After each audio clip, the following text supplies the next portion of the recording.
नमस्कार दोस्तों, मेरा नाम मृदुल तिवारी है और मैं BMS थर्ड ईयर का स्टूडेंट हूँ।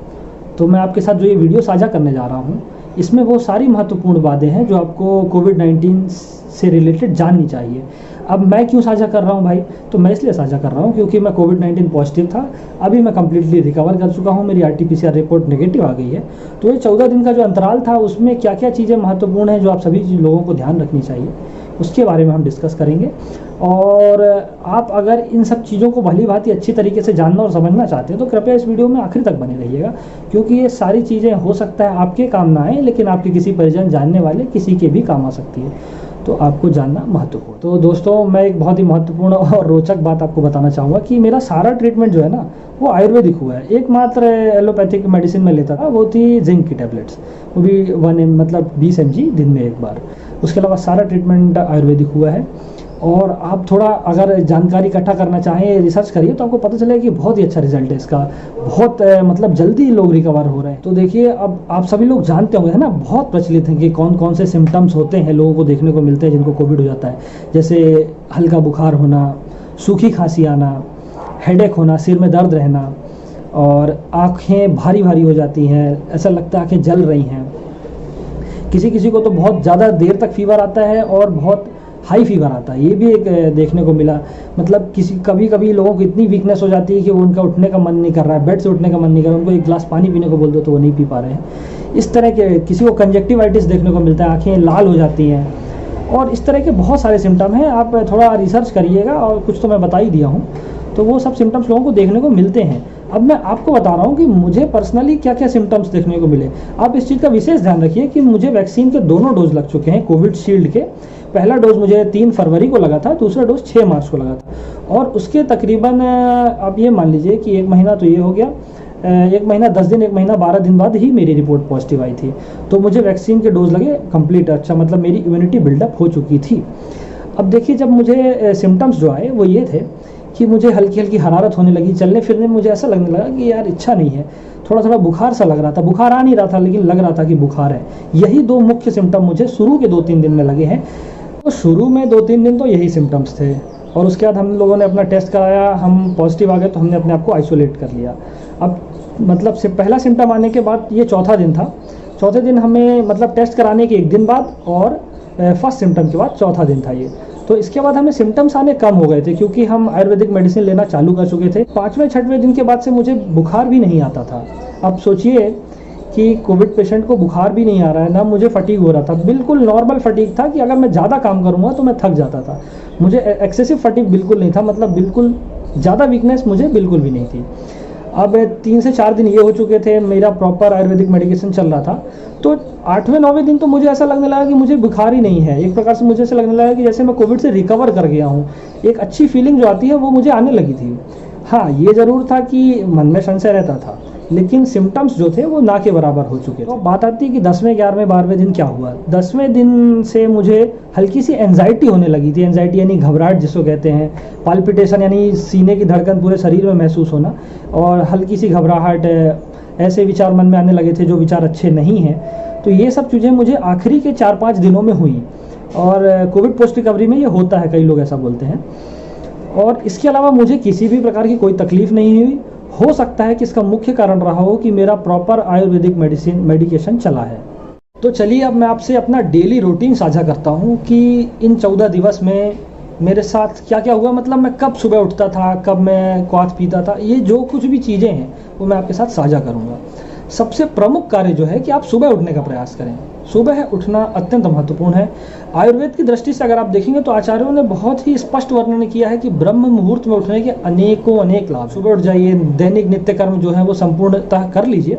उसके बाद आपको प्राणायाम करना है और मेडिटेशन करना। प्राणायाम और मेडिटेशन में सबसे प्रमुख है प्राणायाम। आते हैं प्राणायाम पर। प्राणायाम में मुख्यतः 3 चीज़ें हैं।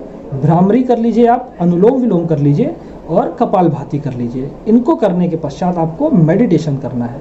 मेडिटेशन देखिए बहुत प्रकार के होते हैं, ट्रांसेंडेंटल जिसको भावातीत ध्यान कहते हैं, और भी कई प्रकार के होते हैं। आप जाप कर सकते हैं, तो वो भी आप करिए, उससे आपका मन स्थिर और शांत होता है। तो मेडिटेशन करने के बाद आपको थोड़ी देर विश्राम करना है। आप खाइए पिइएगा मत कुछ उसके बाद, आधा घंटा पौना घंटा। उसके बाद अगर आपकी चाय पीने की इच्छा हो रही है तो आप चाय पी सकते हैं। चाय में आप इस चीज़ का ध्यान रखें कि आप त्रिकटु चूर्ण डाल लें, 1 चुटकी 2 चुटकी त्रिकटु चूर्ण डाल लें, वो बहुत लाभदायक होगा।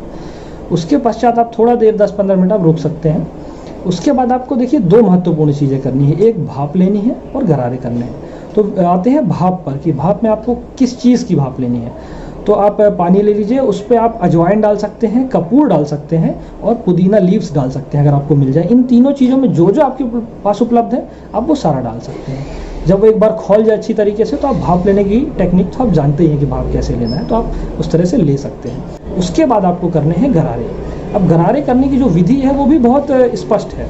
आपको पानी लेना है 1 गिलास, उसमें आपको डालना है हल्दी और काला नमक, उसको उबाल लेना है। और जब वो थोड़ा ठंडा हो जाए, मतलब आपको गले को नुकसान ना पहुंचाए, इतना गर्म नहीं होना चाहिए, तो आप उससे गरारे कर सकते हैं। उससे आपका कफ जो है, जो अगर वो नाक में है, मुंह में है, गले में है, तो वो आपका धीरे धीरे कफ निकलने लगता है। प्रतिदिन आप करेंगे तो धीरे धीरे कफ जो है वो निकल जाएगा। इसके पश्चात आपको करना है नस्य। नस्य में आप अणु तेल का प्रयोग कर सकते हैं, अत्यंत लाभदायक है। नस्य की विधि जो है वो बहुत ही विशिष्ट है, परंतु मैं आपको शॉर्ट में बता देता हूँ कि क्या होता है। उसमें आपको लेट जाना है, आपकी गर्दन जो है वो थोड़ा सा नीचे की ओर झुकी होनी चाहिए, नाक ऊपर की ओर होनी चाहिए और पैर थोड़े से ऊपर उठे होने चाहिए, आप तकिया रख सकते हैं। उसके पश्चात नाक के दोनों छिद्रों में 2-2 बूंद अणु तेल का प्रयोग करना है। और ये आपको ध्यान रहना चाहिए कि जब भी वो गले की ओर उतरे तो आप उसे धीरे धीरे थूकते जाएं। इसके पश्चात आप सभी को क्वाथ पीना है, मैं भी यही करता था। क्वाथ बनाने की विधि अत्यंत सरल है। 1 चम्मच यवकुट चूर्ण लेना है, जिसे आप आरोग्य कषायम क्वाथ कहते हैं, उसमें चूर्ण आता है यवकुट चूर्ण। उसे लेना है, 300 ml पानी में डालना है और हल्की आंच पे उबलने के लिए रख देना है। जब वो 300 ml से 150 ml यानी आधा हो जाए तो उसे छान लेना है और वो हल्का जब गुनगुना हो जाए, मतलब एकदम गर्म ना हो, हल्का गुनगुना हो जाए, तो उसका आप सेवन धीरे धीरे कर सकते हैं। वो भी बहुत ही लाभदायक है।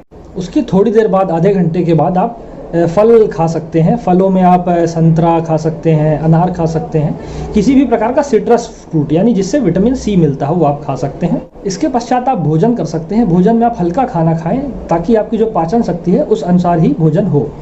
और इसके बाद आप विश्राम कर सकते हैं। और जो दिनचर्या मैंने आपको बताई सुबह से लेकर अभी तक की, उसी को आपको रिपीट करना है। बस हाँ, सोने से पहले अगर आप खाना खाने के तकरीबन 1 घंटे बाद आप गोल्डन मिल्क जिसे कहते हैं, हल्दी और दूध आप पी सकते हैं।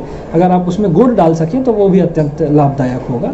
उसे पीने के पश्चात आप विश्राम पूर्वक सो सकते हैं। हाँ, तो अब बात आती है औषधियों की कि मैंने किन किन औषधियों का प्रयोग किया जिसकी वजह से मैं इतना जल्दी स्वस्थ हो पाया। तो जो पहली औषधि है उसका नाम है शंशमनी वटी। वो बुखार वगैरह के लिए उपयोग में आती है। आप 1 गोली या 2-2 गोली सुबह शाम ले सकते हैं जिस प्रकार आपका बुखार है। दूसरा मैंने सुपुष्टि योग चूर्ण है उसका प्रयोग किया है। उसे आप शहद के साथ ले सकते हैं दिन में 2 बार। इससे आपके अंदर जो वीकनेस है ना, वो वीकनेस कम हो जाएगी। तीसरी चीज़ जो मैंने प्रयोग की है वो है अश्वगंधारिष्ट। ये भी पूर्णतः वीकनेस के लिए ही है। अगर आपको वीकनेस होती है तो आप अश्वगंधारिष्ट खाने के पश्चात जो भी तय क्वांटिटी है उसमें उतना ही पानी मिलाकर आप उसका प्रयोग कर सकते हैं दिन में 2 बार। च्यवनप्राश एक बहुत ही महत्वपूर्ण औषधि है। वो अगर आप खाना चाहें तो दिन में 1 बार आप 1 चम्मच दूध के साथ या जैसे भी आपकी इच्छा हो आप वो ले सकते हैं। अगर आपको हल्की फुल्की खांसी है तो आप सीतोपलादी चूर्ण का भी प्रयोग कर सकते हैं। उसको लेने की विधि भी बहुत सरल है।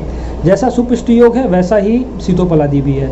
जितना सुपुष्टि योग लेना है, जितना सीतोपलादी चूर्ण लेना है, उसी मात्रा में शहद लेना है और उसे ऐसे घोल कर ऐसा बना लेना है जैसा वो च्यवनप्राश टाइप का हो जाए। 1 चम्मच आप उसे खा सकते हैं। उससे आपकी जो खांसी है या हल्की फुल्की सर्दी है उसमें भी आपको राहत मिलेगी। सीतोपलादी के साथ एक विशेष बात का ध्यान रखें कि आप कुछ देर पानी ना पिएं, आधा घंटा पौना घंटा पानी ना पिएं। तो आखिरकार इस चलचित्र का सार क्या है? इस चलचित्र का सार ये है, मुझे पूर्णतः विश्वास है कि आयुर्वेद जो है वो कोरोना पर काबू पाने के लिए पूर्णतः सक्षम है। जो औषधियाँ हैं, जो विधियाँ हैं, उनका अगर आप प्रयोग करें, प्राणायाम करें, ध्यान करें, तो आप शीघ्र अतिशीघ्र स्वस्थ हो सकते हैं। आप ये सब तो अखबारों में पढ़ ही लेंगे। मैं अपनी कहानी बताता हूँ। 16 अप्रैल को मेरा एंटीजन टेस्ट पॉजिटिव आया था और ये सारी आयुर्वेदिक औषधि लेने के पश्चात 24 अप्रैल को ही मेरा एंटीजन टेस्ट निगेटिव आ गया था। तो ये कोई कहानी नहीं है, ये सत्य है कि आयुर्वेद कोरोना पर पूर्णतः भारी है। अगर आप आयुर्वेदिक औषधियों का प्रयोग करते हैं तो आप शीघ्र अतिशीघ्र, माइल्ड पेशेंट्स जो हैं या मॉडरेट पेशेंट्स हैं, वो शीघ्र अतिशीघ्र स्वस्थ हो सकते हैं, पूर्णतः स्वस्थ हो सकते हैं। इसलिए आयुर्वेद का प्रयोग करें, आयुर्वेदिक औषधियों का सम्मान करें, जो विधियां हैं उनका पूर्णतः पालन करें। और आप यकीन मानिए, आपके रिश्तेदार या परिवारजन या कोई भी आपकी जान पहचान का व्यक्ति अगर कोविड पॉजिटिव हुआ है तो उसे आप इन सभी औषधियों से अवगत कराएं और आप देखेंगे कि वो 6 दिन में, 8 दिन में, 10 दिन में पूर्णतः स्वस्थ हो जाएंगे। और इस चीज़ को, इस वीडियो को आप ज़्यादा से ज़्यादा लोगों के साथ शेयर करिए, क्योंकि जानकारी का अभाव हर जगह है। अतः मेरी ईश्वर से प्रार्थना है कि किसी को भी कोरोना ना हो, और यदि कोरोना होता है तो आप इस बात का विशेष ध्यान रखिए कि आयुर्वेदिक औषधियाँ आपका पूर्णतः साथ देंगी। आप उनकी विधियों का अच्छे से प्रयोग करें, आप शीघ्र स्वस्थ हो जाएंगे। धन्यवाद।